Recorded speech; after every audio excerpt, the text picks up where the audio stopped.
electrolítico y equilibrio ácido-base. Cuando ustedes están sanos y no tienen ningún problema de ayuno, ningún problema de fístula, ni nada por el estilo, ninguna carencia, el organismo va regulándose solito, con el hígado, el riñón especialmente, ¿no? Va regulándoles el medio interno, ¿correcto? Ustedes no están todos los días concentrados, uy, tengo que tomar 2 litros, 499 mililitros de agua y sodio de tanto, y ¿me entienden? ¿No? Sus compañeros que están en la parte posterior, por ejemplo, están almorzando y no están que 5 gramos de tal, 2 gramos de esto, entonces están en eso, ¿correcto?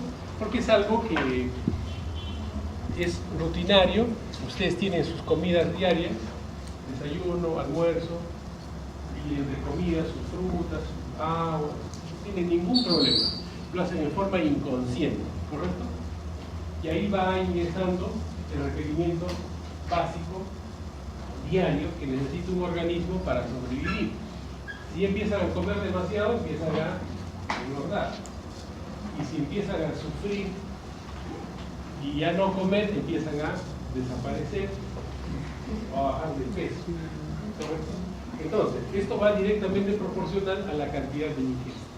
Y los nutricionistas les van a dar algunas recomendaciones, les van a decir, no, tienes tu organismo, no darle periodos de ayuno, sino tratar de que todo esté balanceado para que no guarden en periodos de ayuno y cosas así. Entonces, bueno, esos son los temas.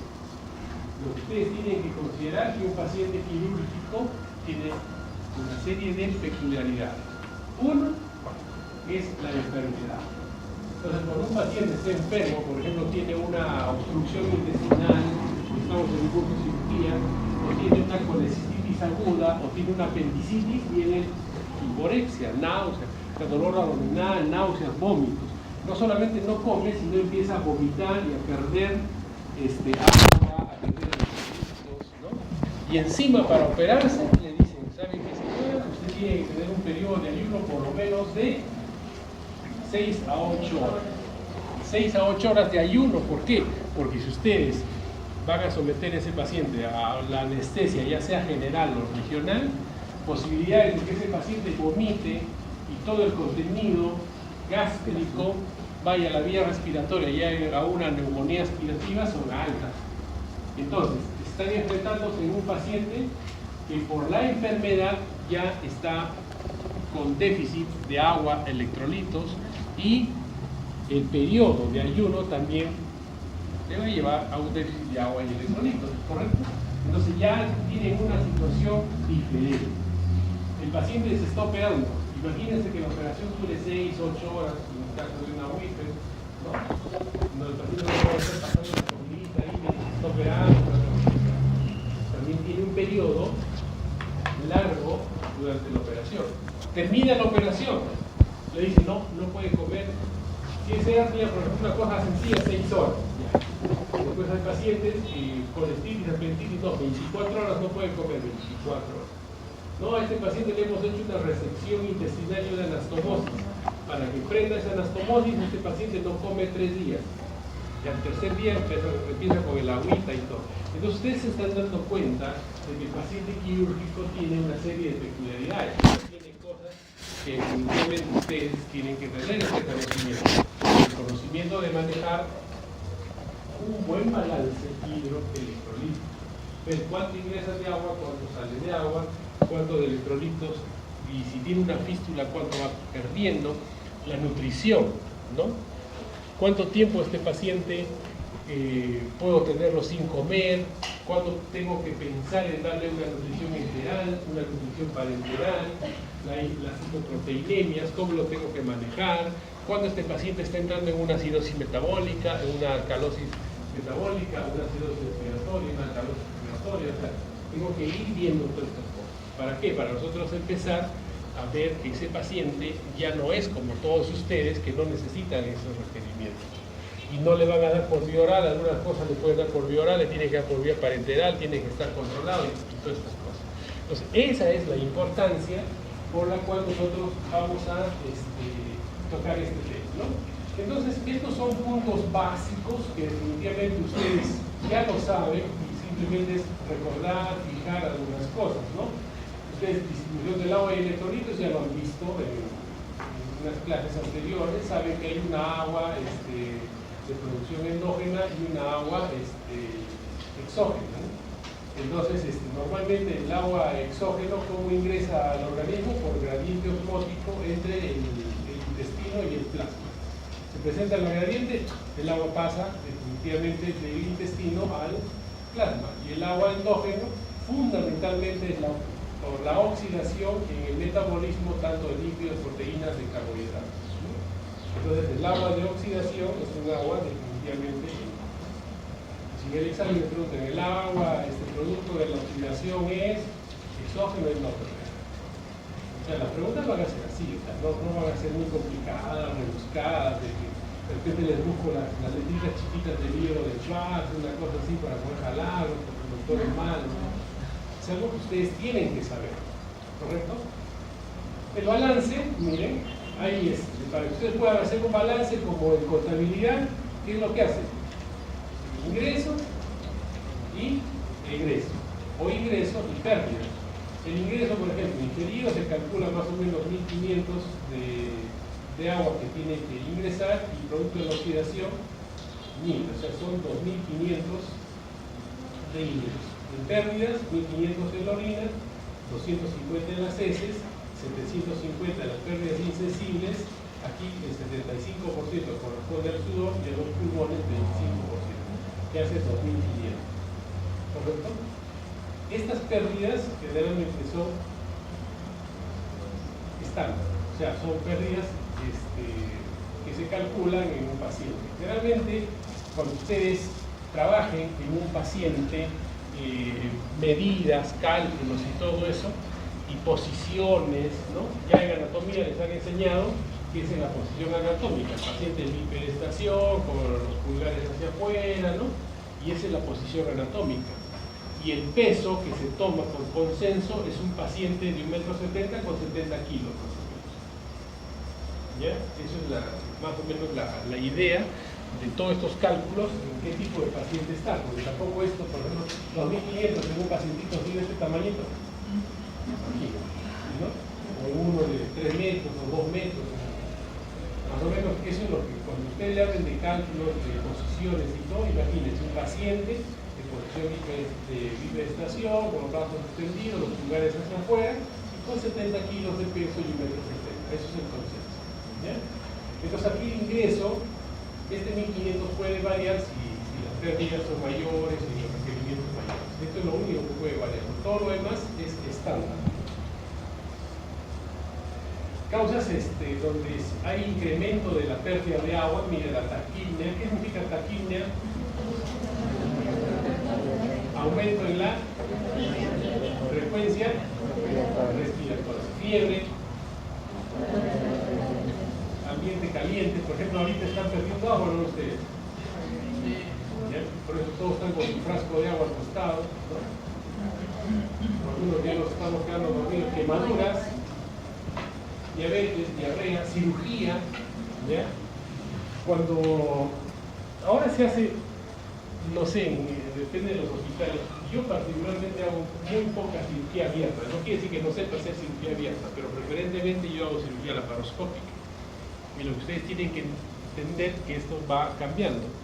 Primero en la cirugía del gran corte, gran cirujano, o sea, el cirujano que hacía el corte más grande era el cirujano que salía así, yo, cirujano, casi 6 millones. Eso es lo que decía. Luego empezaron, no, pero ¿para qué traen cortes? Mejor le hacemos cortes chiquitos. Viene Hallager, Macune, Rocky Davis, ¿no? Y luego viene la cirugía laparoscópica. Entonces, antes sí se calculaba mucho esta pérdida en cirugía. ¿Por qué? Porque los pacientes los tenían el abdomen abierto y la pérdida insensible era terrible. En el abdomen abierto hay más pérdida insensible que cuando el abdomen está cerrado, y a la laparoscópica es obvio. Eso también tienen que considerar. Antes imagínense un paciente con el abdomen abierto, 7 horas de cirugía,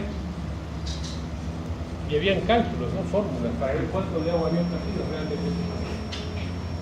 Paciente que está vomitando, por ejemplo, pierde, hasta aspiración gástrica, fístulas entéricas, diaforesis. ¿Qué es diaforesis? Traumatismo, estados de shock, el uso de diuréticos, insuficiencia suprarrenal, diabetes insípida. Son situaciones en que definitivamente la pérdida insensible está incrementada. Distribución del agua corporal por edades. El adulto, ¿cuánto tiene de agua en su organismo? 60%. Un recién nacido, 70-80%. Un niño, acá hay una letra que falta, 65%. Adulto mayor, menos agua. Los obesos, miren, 25 a 30% menos de agua que una persona delgada. Tienen que tener en consideración eso también. ¿Correcto? ¿Cuándo se habla de obesidad?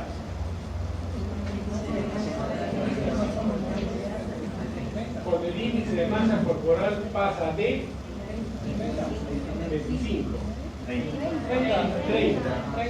¿quién da más? 30. Escúchenme, chicos, normalmente menos de 20 índices de masa corporal está en una situación de déficit nutricional. ¿Quién está en menos de 20 de masa corporal aquí? A ver, busquen al más flaquito de la promoción. David.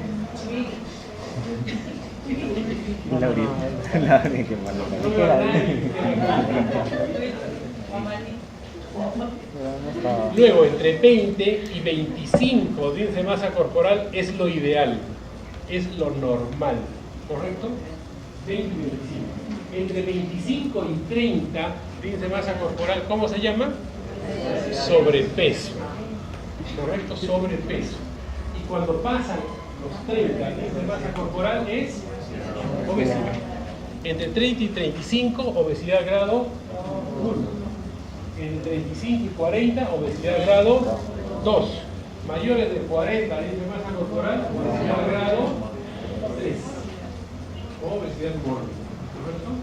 Entonces, eso hay que tener en consideración. Es diferente que tengan, por ejemplo, 30, 35 de masa corporal, que tengan 40, que tengan 50.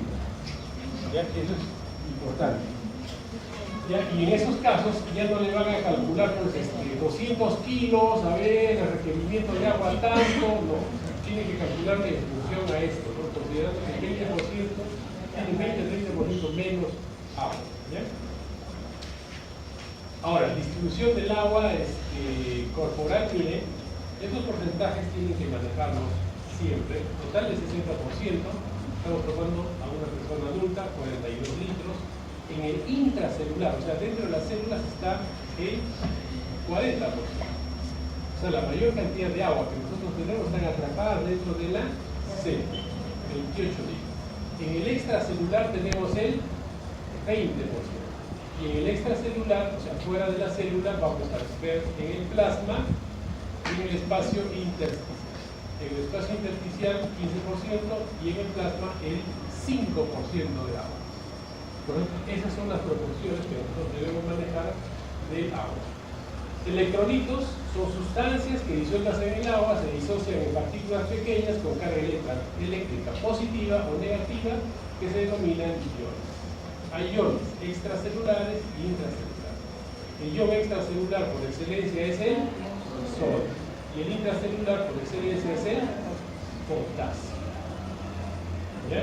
Y el cloro que acompaña al sodio y el fósforo que acompaña al potasio. Esos son cálculos, ¿no? Unas tablas que podemos manejarlas y trabajarlas, pero yo les recomiendo y les aconsejo de que para hacer esos cálculos con las tablitas y la cosa más fina y ya dedicada a sus pacientes, un balance fino, traten de trabajar con sus profesores en los hospitales.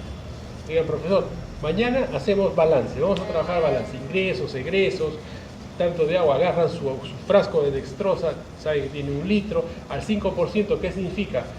5 gramos en 100, o sea, ese frasco de dextrosa tiene 50 gramos, ¿no? Si le pasan 2 frascos y medio, están pasando ¿cuánto?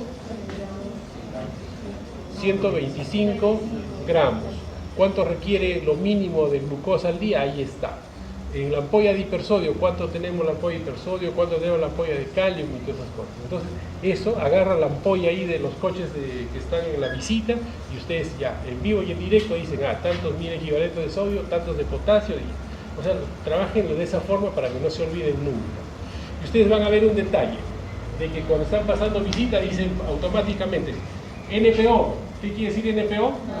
Nada, por mí ahora ese paciente no come hoy día. Le ponen dextrosa al 5%, agua estilada 1000, hipersodio 1, calium 1. Cierran y dicen, esto pásenle 2,5 litros al paciente. A casi todos.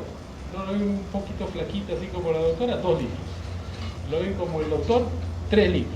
Lo ven 2,5 litros. Entonces más o menos van jugando ahí. Pero a casi la mayoría les ponen 2,5 litros.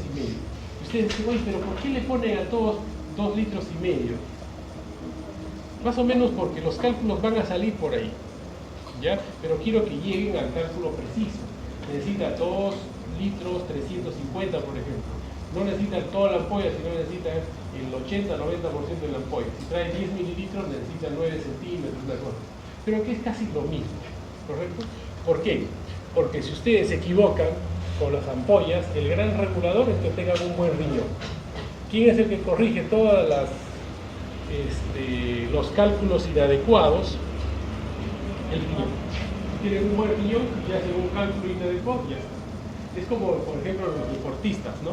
Salvo que sea un deportista de altísima competencia, por ejemplo, Michael Phelps, Usain Bolt, ¿qué más? O sea, deportistas que están... Ustedes saben la cantidad de calorías que consumen estos deportistas al día y todo lo que comen, ¿no?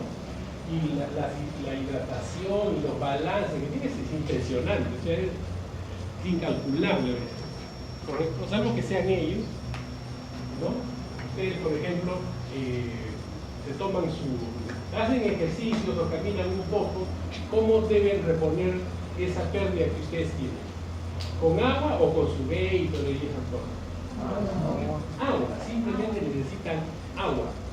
Entonces, si toman un Gatorade, un Frutiflex, un Electroral, todas esas cosas, están ingiriendo no solamente agua, sino una serie de electrolitos, sodio, potasio, magnesio, glucosa adicional, que no lo necesitan. Como no lo necesitan, ¿qué hace el riñón? El buen riñón lo elimina. Lo mismo. No necesitarían agua, salvo que sean deportistas de altísima competencia. Si no, estarían estudiando medicina. ¿Bien? Entonces, esos cálculos quiero que lo hagan en sus prácticas, ¿no? La composición de electrolitos de los diferentes compartimentos de un equivalentes aproximadamente, bueno. Ya. Esto también es lo que habíamos visto hace un momento en el plasma, en el espacio intersticial, en el espacio intracelular. En el intracelular, el potasio y en el plasma, el sodio.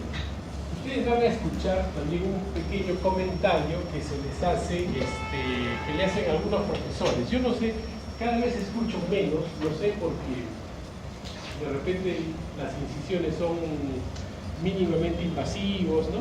Pero cuando yo, no hace mucho tampoco, cuando estudiaba medicina o cirugía, me decían que al paciente solo se le pone dextrosa y hipersodio, no calium.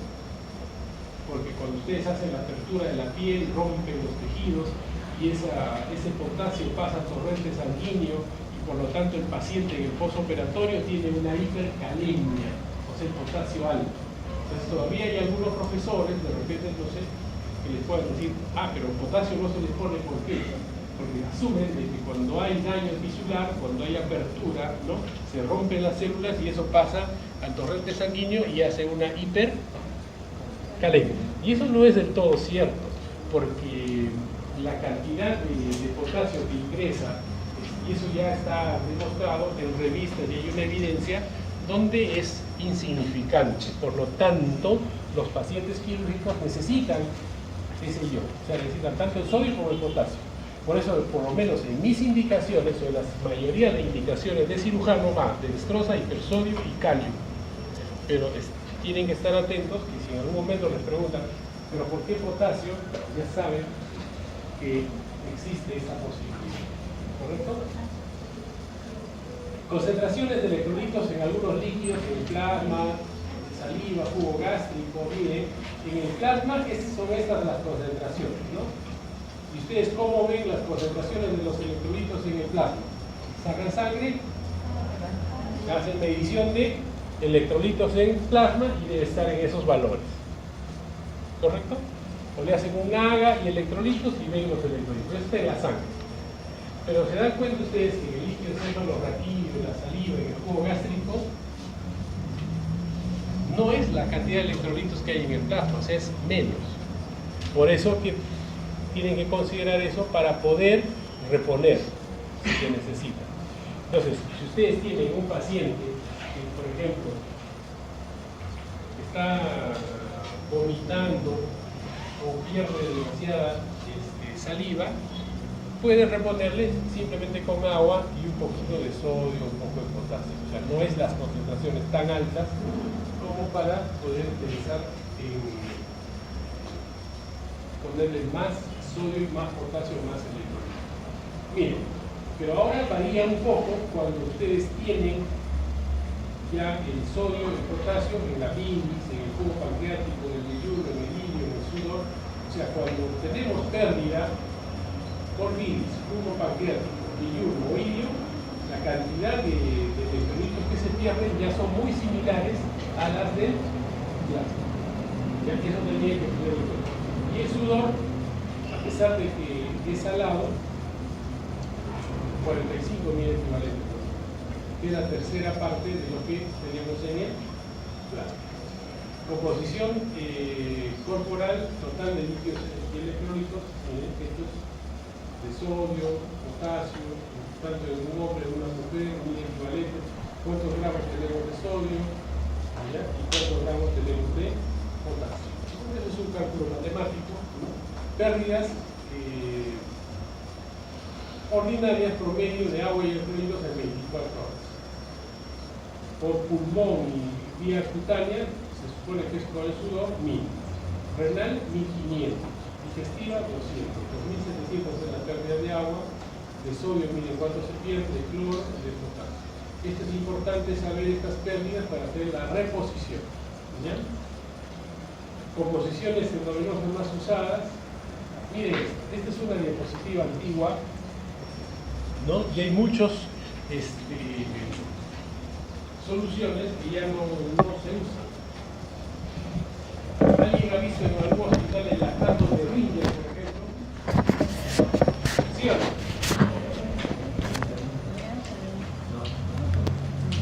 Ahí levante la mano, ¿quién ha visto un lactato de Ringer en un hospital?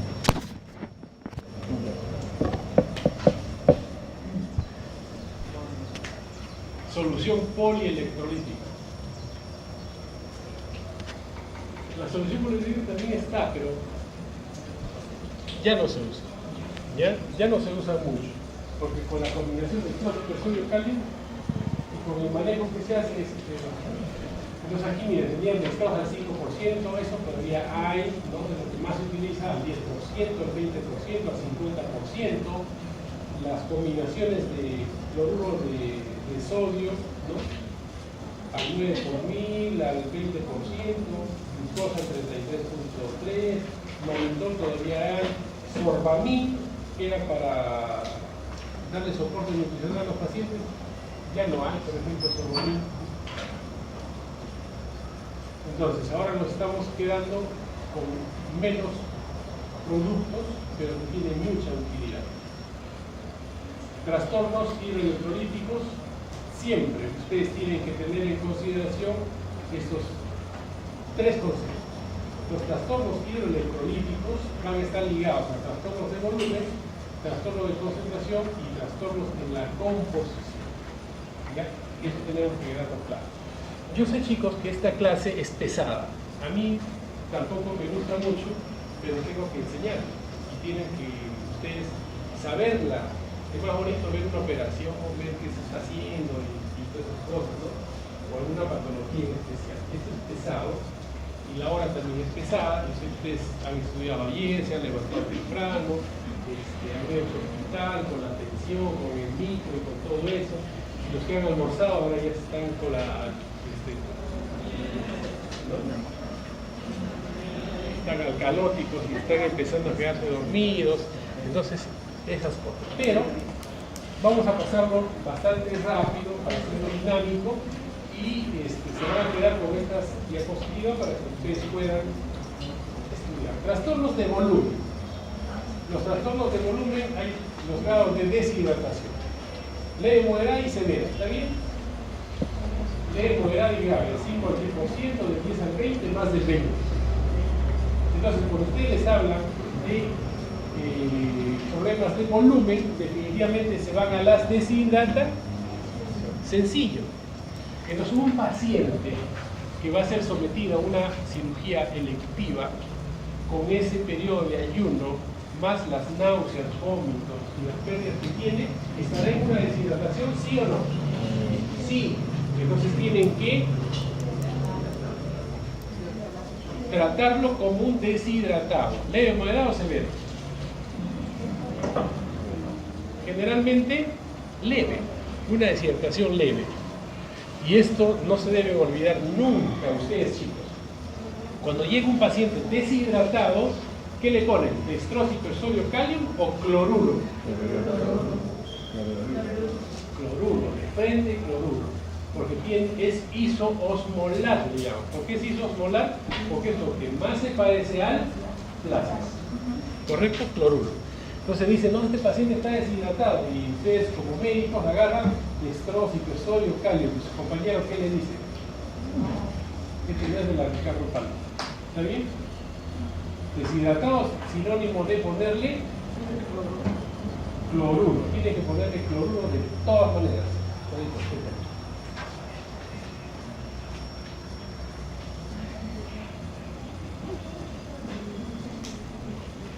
Está dividido.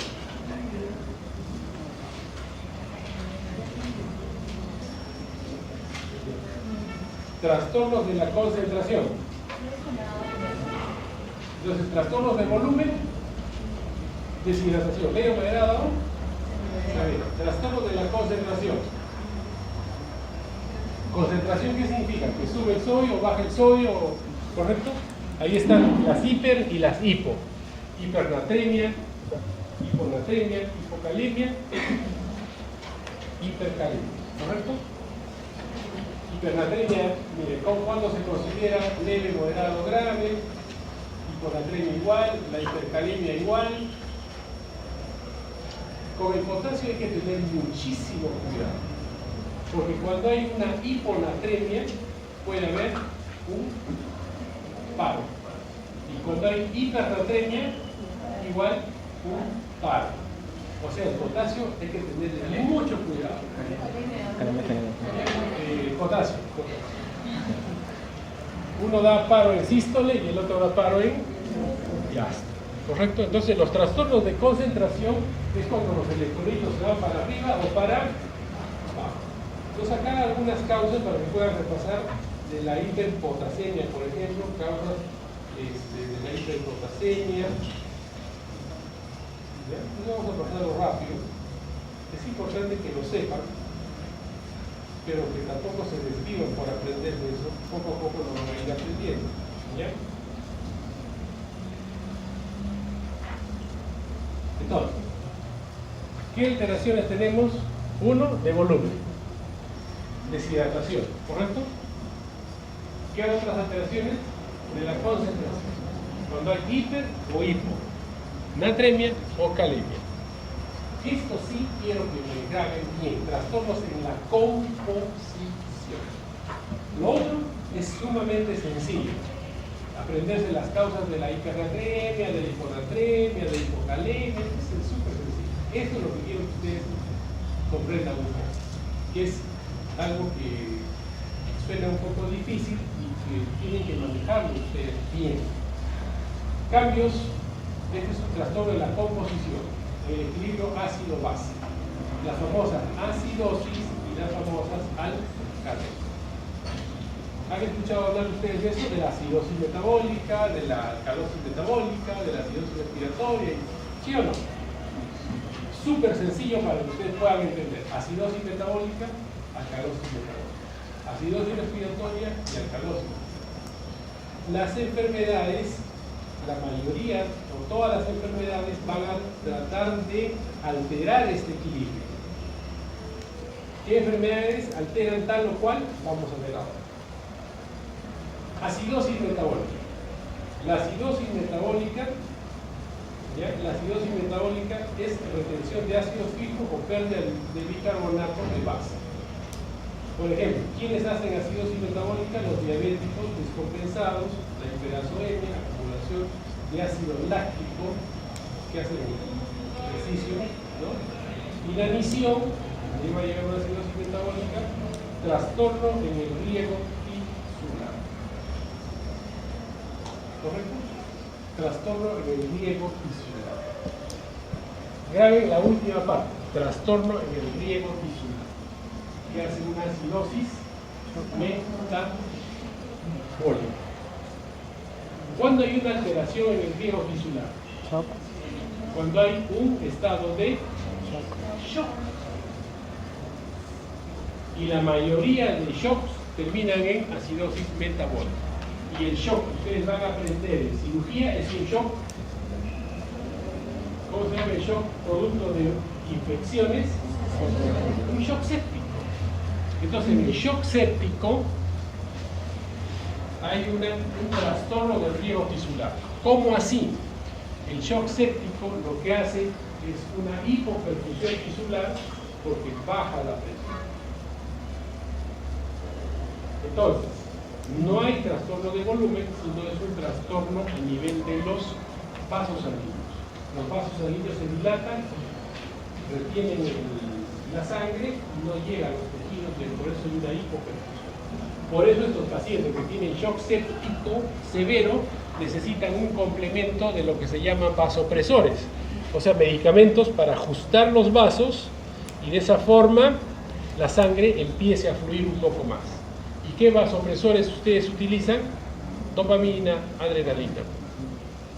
Entonces un paciente que está con un shock séptico por una causa abdominal, por ejemplo, tienen que resolver la apendicitis, la colestitis, la peritonitis, y en cuanto resuelvan, o paralelo, tienen que ponerle vasopresores si lo necesita el paciente, si está con hipotensión. Por eso le ponen dopamina, adrenalina. Cuando va saliendo, va quitando la dopamina y la adrenalina y ya está. Porque si no le ponen esto, el paciente se muere. Esta es la causa por la cual todavía hay mortalidad por peritonitis en el mundo. Todavía el paciente se muere. Hacen un shock séptico, hacen una acidosis metabólica, no le ponen dopamina de adrenalina, el paciente se muere. ¿Correcto? Esa es la causa. Listo. Entonces, acidosis metabólica fundamentalmente está relacionada con el shock séptico. ¿Hay algunas causas más? Sí. Pero lo que el cirujano tiene que saber es acidosis metabólica, sinónimo de un shock séptico. Perfecto. Alcalosis metabólica. Pérdida de ácidos fijos, ganancia de bicarbonato, agotamiento de potasio. Vómito, aspiración gástrica continua, obstrucción pilórica, administración excesiva de bicarbonato, obstrucción excesiva de diuréticos. Si un paciente está con una obstrucción intestinal y está vomite y vomite y vomite y vomite, ¿qué tipo de problema tendrá? ¿Acidosis metabólica o alcalosis metabólica? Alcalosis metabólica. Entonces, en un paciente con obstrucción intestinal o vómitos o aspiración continua de jugo gástrico, ¿a dónde lo van a llevar al paciente? A una alcalosis metabólica. Ahora vamos a la parte respiratoria. ¿Correcto? En la parte respiratoria, ¿cuándo se produce una acidosis respiratoria? Cuando hay retención de CO2 por hipoventilación alveolar disminuida. Por ejemplo, depresión del centro respiratorio, lesiones, ¿no?, enfermedades pulmonares donde disminuye el intercambio alveolar, especialmente la neumonía o disminuye la ventilación en el caso de ellas. Entonces, ustedes en un paciente quirúrgico, ¿qué tienen que saber? Acidosis metabólica, ¿en qué casos? De shock. Si el paciente está obstruido, alcalosis metabólica. Si un paciente se le complica al paciente y el paciente empieza a tener una neumonía, una telectasia o tiene un enfisema pulmonar, y no hay intercambio una buena intercambio de oxígeno por CO2 a nivel pulmonar, ¿qué es lo que van a tener ustedes? Una acidosis respiratoria. ¿Correcto? Y la alcalosis respiratoria es cuando ustedes les dicen, chicos, saben que todos van a salir desaprobados. ¿Qué es lo que hacen? Pérdida excesiva de CO2 por aumento de la ventilación alveolar. Empiezan a agitarse. Y en ese momento hacen una alcalosis respiratoria. Otras causas, hiperventilación de origen emocional o por dolor. Hay pacientes que hacen una alcalosis respiratoria bien sencillo. Empiezan a estar nerviosos. Cuidado, que te vas a veces puede llegar hasta la lipotimia después de una alcalosis respiratoria. Entonces esta de la alcalosis respiratoria, la acidosis es sumamente sencilla. ¿Correcto? Requerimientos basales. Esto lo vamos a trabajar mucho en los hospitales, chicos. Miren, ¿cuánto necesitamos de agua al día? Entre 30 y 55 mililitros por kilo de peso. Por ejemplo, tomamos lo mínimo, 35. ¿Por cuánto hemos dicho que es un paciente promedio? 75. 2.450 necesita ese paciente. ¿Está bien o no? Están haciendo el cálculo. Entonces, 2.450 de qué? De agua. Igualito eso lo multiplican 7 por 3, ¿no? 70. Calculan con sus ampollitas y en los 2 frascos y medio que le pasan a los pacientes todos los días. ¿De dónde viene eso? Del requerimiento básico de agua y electrolitos que necesita el paciente. ¿Está bien? Listo. Bueno, ese es un cuadro con respecto a los nutrientes, ¿no? 3 nutrientes básicos que nosotros tenemos que recordar. ¿Cuáles son? Carbohidratos, grasa y proteína, ¿no? ¿Cuánto de carbohidratos necesitamos? 55%, de grasa 25% y de proteínas el 20%. ¿No? Calorías por día, gramos, ¿no? ¿Cuánto necesitamos? Carbohidratos, 288 gramos, 57 de grasa y 105 gramos de proteínas. Quieren bajar de peso, le dicen, no, necesita hiperproteica, 180 gramos de proteína para que empiece a bajar de peso y utilizar de agua. Pero lo que necesitamos es esto. Entonces, las soluciones, lo que les decía, plasma, miren, plasma, suelo fisiológico, 9 por 1000, 154 mil equivalentes, por ejemplo, la osmolaridad es muy parecida. Mira la osmolaridad de la sangre, 280 a 310, y la osmolaridad del suelo fisiológico, que es único, son 308. Entonces, ¿cuál es la solución isosmolar por excelencia? Es el cloruro de sodio al 9 por 1000. Esto con respecto a las pérdidas por la saliva, jugo gástrico, duodeno. Listo. Agua y electrolitos, ya sabemos lo básico. Ahora, vamos con la parte nutricional. ¿Ya? ¿Cuánto tiempo ustedes a su paciente pueden tenerlo ahí sin comer, NPO, dextrosa, glucosa, cal, 1 año, 2 años? ¿Menos? Menos. Llega un momento en que ustedes dicen, no, que este paciente necesita nutrición. Hay que nutrirlo. Entonces ahí viene el concepto de la nutrición enteral y la nutrición parenteral. La nutrición enteral es utilizando el tubo digestivo y la nutrición parenteral es a través de las vías que pueden ser periféricas o vías centrales, por las venas, ¿correcto? Entonces ahí vemos la parte de la nutrición. Nutrición enteral. Nutrición enteral, mire, indicaciones del paciente mal estado de nutrición o desnutrición, tracto gastrointestinal funcional imposible de ingerir nutrientes. Contraindicaciones, obstrucción intestinal. Si el paciente está con una obstrucción intestinal, no van a estar ustedes, dale a la nutrición enteral, o sea, ¿correcto? Y hay pacientes que tienen, por ejemplo, un síndrome orgánico cerebral, ¿no? Y el paciente no quiere comer. Les llega a los 50, Alzheimer, por ejemplo, también algunos pacientes con Alzheimer. ¿Quiere comer? Cierra la boca, no comer. Entonces ahí tienen que usar otra forma, que vamos a ver en un momento. O un paciente que está con un TEC severo, una unidad de cuidados intensivos, así le pongan lo que quieran, no van a comer. Entonces esas son situaciones donde es imposible que pueda comer un paciente.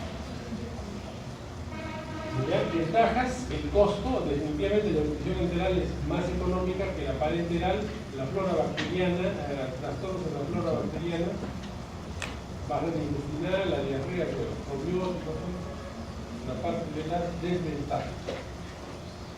Miren, la fórmula, hay dietas por el médico, el Ensure se utiliza bastante, ustedes han visto el Ensure, es una forma de darle nutrición enteral, de los molares es el que se utiliza más. ¿Ya? Pacientes dieta péptica, se llaman dietas alimentales. Entonces, 3 medios para que ustedes puedan dar una nutrición enteral: sonda nasogástrica o nasoyeyunal, gastrostomía y yeyunostomía. En su práctica de la técnica operatoria van a hacer gastrostomía y yeyunostomía. ¿Qué quiere decir? Que el paciente está imposibilitado de comer. Por lo tanto, ustedes tienen que ponerle sonda. Le ponen una sonda, le va desde la nariz al estómago, o una sonda que pasa por la nariz, por el estómago y se va al intestino. Son las sondas nasoyeyunal. O dicen ustedes, no, ese paciente ya nada de sondas, mejor le hago un hueco en el estómago y por ahí le pongo una sonda. Se llama gastrostomía. No, mejor al intestino de frente, se llama yeyunostomía. O sea, son formas de dar nutrición enteral. ¿Correcto? La primera opción siempre es una sonda nasogástrica, está bien tolerada y no mayor de 4 semanas. Primero que pongo un intacto y el esfínter esofágico inferior competente. ¿Qué quiere decir?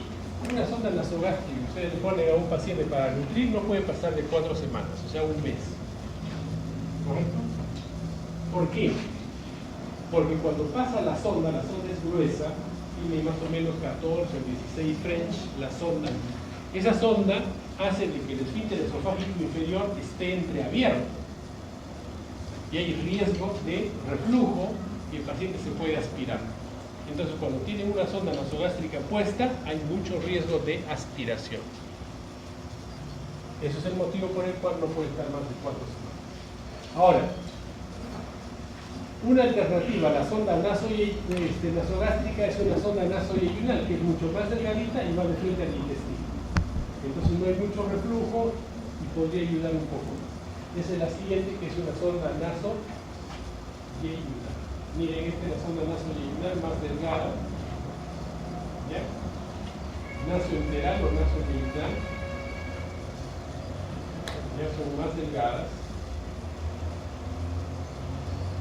Son algunos estudios.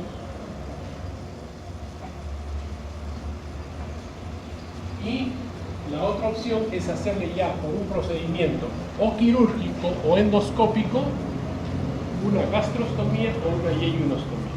La gastrostomía lo puede hacer el gastroenterólogo también o el cirujano. Y la yeyunostomía es solo el cirujano, porque el gastroenterólogo no puede entrar hasta el intestino y hacer una yeyunostomía. Y la yeyunostomía es exclusiva del cirujano. ¿Correcto? Entonces, si yo les pregunto, ¿cuál es mejor? ¿Consideran ustedes qué es mejor?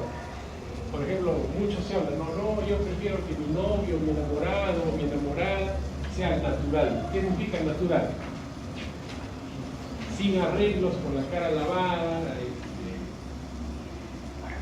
amanecida, ahí se ve la verdadera belleza y todo. Entonces, en nutrición, ¿cuál creen que sea mejor? ¿Parenteral o enteral? Enteral, al natural. Pero se están utilizando, ¿cuál es lo natural, lo normal para que uno pueda alimentarse? Usar el tubo digestivo. ¿Correcto? Entonces, el tubo digestivo definitivamente es lo ideal. Para que ustedes puedan nutrir a un paciente, lo ideal es usar el tubo digestivo. Cuando ya no pueden usar el tubo digestivo, tienen que entrar recién a la nutrición parenteral, que es mucho más costosa y tiene más riesgos. La nutrición parenteral es súper sencilla. Hay nutrición parenteral total y nutrición parenteral P parcial o periférica. ¿Qué quiere decir? Nutrición parenteral total es una nutrición que tiene que entrar por un catéter venoso central, de frente a la subclavia y llega a la cava y a la aurícula y la periférica es parcial, o sea, no es completa esa nutrición. Por eso se llama nutrición parenteral total o nutrición periférica o nutrición parenteral parcial. ¿Ya? Uno va por las venas externas y otro va de frente a la vía central.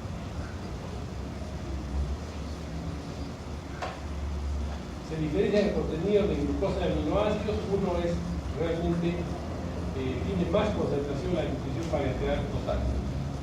Hay pacientes que definitivamente necesitan nutrición parenteral total, pero la mayoría van bien con una nutrición parenteral periférica.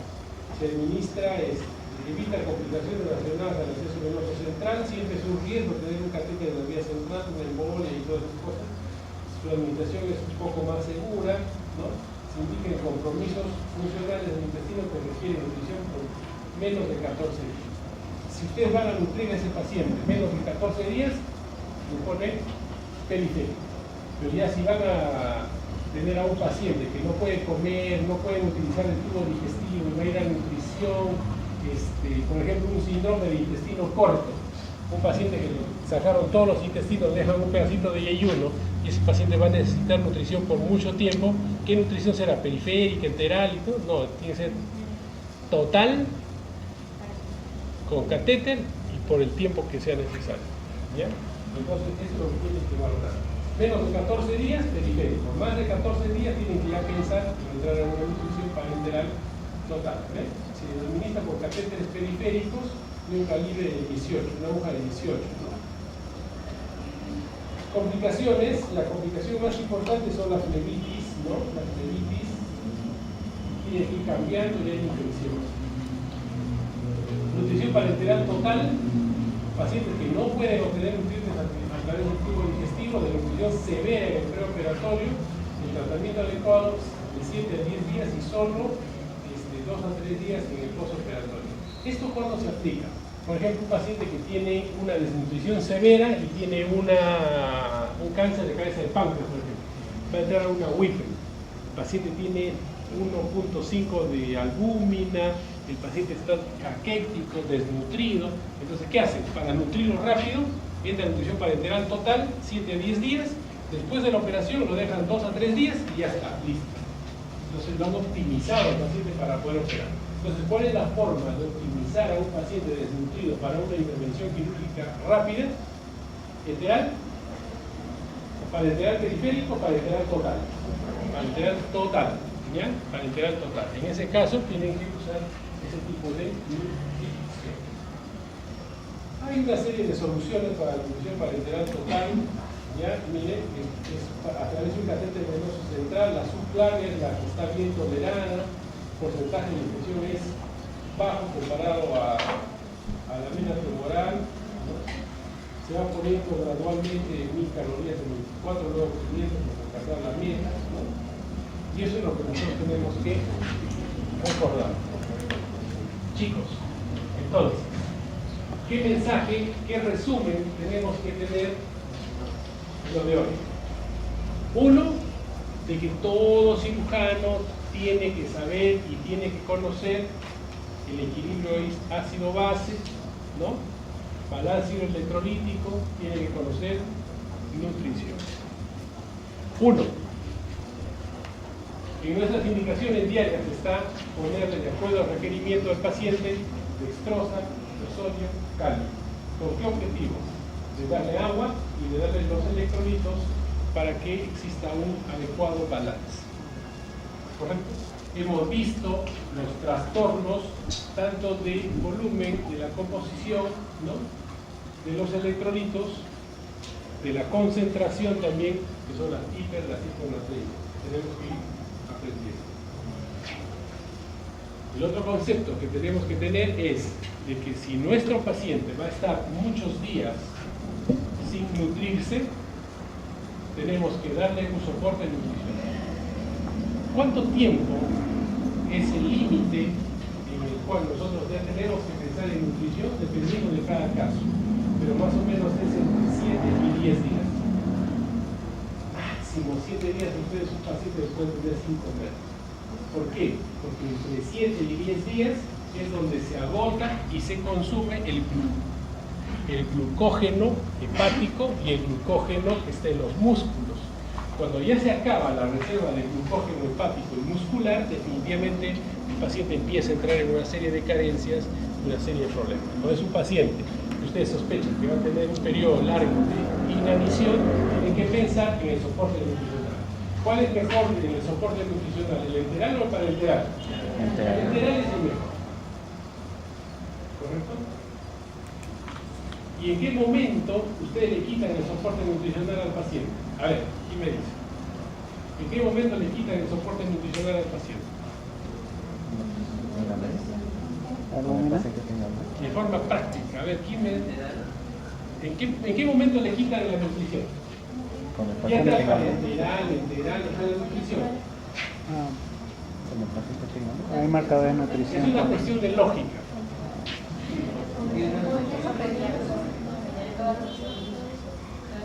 Por ahí está. Cuando ya absorbe por sí solo los nutrientes, pero puede ser de una nutrición enteral también que está absorbiendo solo los nutrientes. Tienen la respuesta. ¿En qué momento ustedes le quitan la nutrición? Porque no van a estar, ¿no? De repente el doctor lo operan y dicen, yo estoy rico con la nutrición parenteral, ya no como más. Cuando el paciente vuelve a utilizar todo su aparato digestivo en plenitud.